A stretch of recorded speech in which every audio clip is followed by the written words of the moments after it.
Salutare, băbăi și fete, eu sunt Zoro, iar astăzi vă face o reacție nebună, o reacție bună, rău, la cel mai tare canal YouTube din România, la Urecheatul.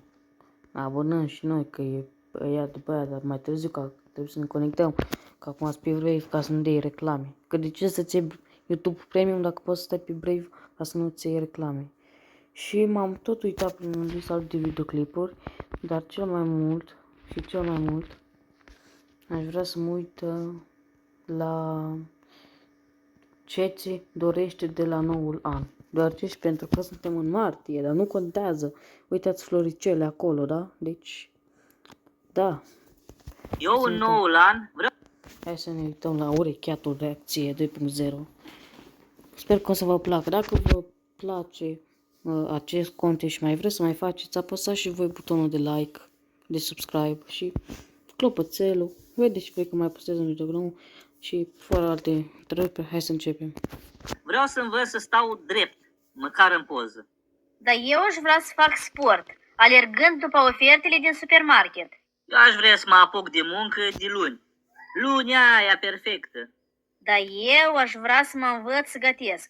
Ceva mai complicat decât ouăle fierte. Trebuie să citesc mai mult anul ăsta. Comentariile de pe TikTok sunt un început bun, eu cred. Anul Toți suntem așa la începutul anului. Să scrie cineva în comentarii dacă nu toți suntem așa la începutul anului.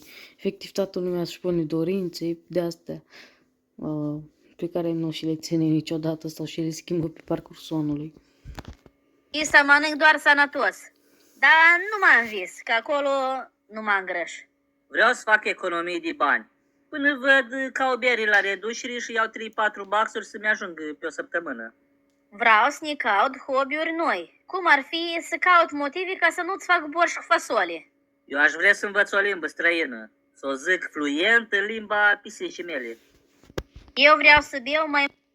Tot episodul ăsta e că eu vreau. Păi eu vreau multe chestii, da? Și mereu ne punem chestii la început de an, gen... ne punem câte un goal, să zicem, mai multe chestii pe care vrem să le facem până la sfârșitul anului, dar nu prea ne ținem de toate. mai multă apă, sub formă de cafea, ceai, compot sau limonadă. Eu aș vrea să fiu punctual anul ăsta. La 7 fix, când se deschide crâșma, eu acolo să fiu. Aș vrea să ne fac patul Mi se pare corect. Om adevărat. Un sigma adevărat. în fiecare zi, măcar în weekend, dacă mă trezesc. Eu aș vrea să ne aduc aminte parolele, sau măcar să nu uit unde le-am notat. Dar Aia zic, mereu mi se întâmplă să uit parolele. eu aș vrea să fac mai multă mișcare, până la frigider și înapoi. Eu nu mai vreau să judec oamenii, mai ales pe aia care își pun apă în vin, șpriț de vară, auzi la ei. Eu vreau să fiu mai curajoasă, dar nu când vine... Eu vreau să fiu, gata. Noi nu uităm asta, că e plictisitor. Toate episoadele care Urecheatul și eu la nevastă sau nu uitați pe Andrei Cosmin, Urecheatul și netul ăsta. Și iar o vine vara, iar n-am bani. Și cheamă fanfara Tudoroiancă să le cânte. Concediu, tu e amarul mamei de viață.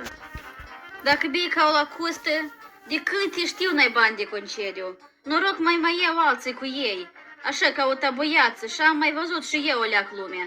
Eu beau ca o lăcustă, tu-ți faci unghiile și părul și epilare pe un tepidestul și dragi lași. Asta mă jur că apare în orice familie română când nu mai rămân bani. Că un sac de bani cheltui pe lună. Asta e viața.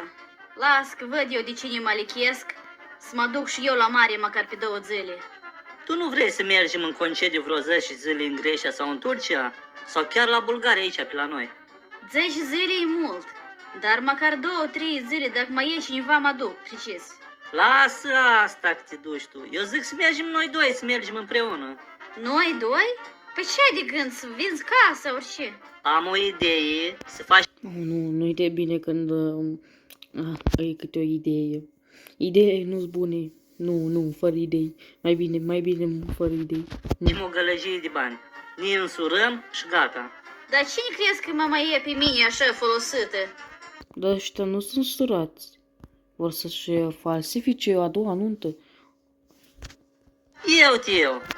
Adică și așa stăm împreună de o viață și facem și noi Nu sunt surați, bă, ei doar sunt iubiți, cum ar veni. nunta acum. Dacă tot nu am făcut niciodată, o vine momentul, să... Nuntă din aia?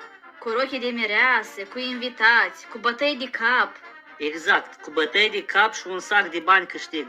Păi când să o facem? Pe la anul? Și la anul, tu la anul vrei să mergi în concediu? Împrumutăm porcul de la păgubosul. După nuntă îl plătim noi. Îl împrumută, în ghilimele. Îl mai aduc înapoi, dar sub formă de excremente. Muștâncuri. Mai mă duc eu la stână și cerșesc o oaie, mai dă și niște brânză ceva. Facem tăt pe datorie, scris frumos pe caiet, vin în bei și am. Îl mai lungesc eu cu 2 sticle de alcool și un șubăr de apă, ies un vin, țâță de mâță. Eu vreau o rochie frumoasă. Și țurțurelul și ne-l roade. Vezi că văzusem un anunț pe Facebook că donează o mândră o rochie. E puțin murdară pe jos acolo, dar nu se observă. Și oricum, la și glodii la noi, în 2 minute nici nu-ți dă seama că cineva că nu e nou. Asta e nuntă 100% la om românească, verilor. N-am ce zice. Respect pentru munca de spusă, verilor. Asta muncă 100% românească, nuntă asta. Că o murdărești pe aici. Știi cum e? Cum ți-o fi norocul acum? De care găsim pe aia o porți. Că și eu o să împrumut costumul și el bun al lui Bunelu, care e de mormântare și ne-l dă o leacă, merge perfect. Acela ce așteaptă în ultimul drum. Stai. N-am înțeles, bunicul lor e mort și ia costumul, le zgurapă și ia costumul sau trăiește și are un costum de mormântare. Cred că trăiește și are costum de mormântare, că prima variantă ar fi cam aiure. Sper că așa e. Un schi îngropat? Dar și are. O dat o gălăgie de bani pe el, l-a adus din Italia. Știi cum îmi vine perfect, că l-am mai probat odată. Și unde facem nunta? Aici în grădină la noi, că la și săști o fost noi și Nica. Numai chir, buruian și loc de porcească. Dar o bătușim, gazon facem. Și dacă plouă? Dacă plouă. Doamne, cu bulbuci, să ne udi până la... Dacă plouă, facem chirpici. Și aduci muzică, ori pui boxa ce tare legat la calculator?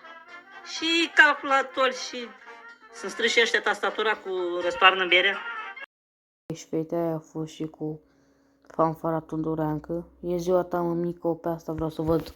Am vrut să-ți Azi, când filmez videoclipul 8 martie, la mulți ani tuturor mamelor voastre. Mamelor voastre, ale frumoase, la mulți ani tuturor. Să le urez un Paște fericit în continuare.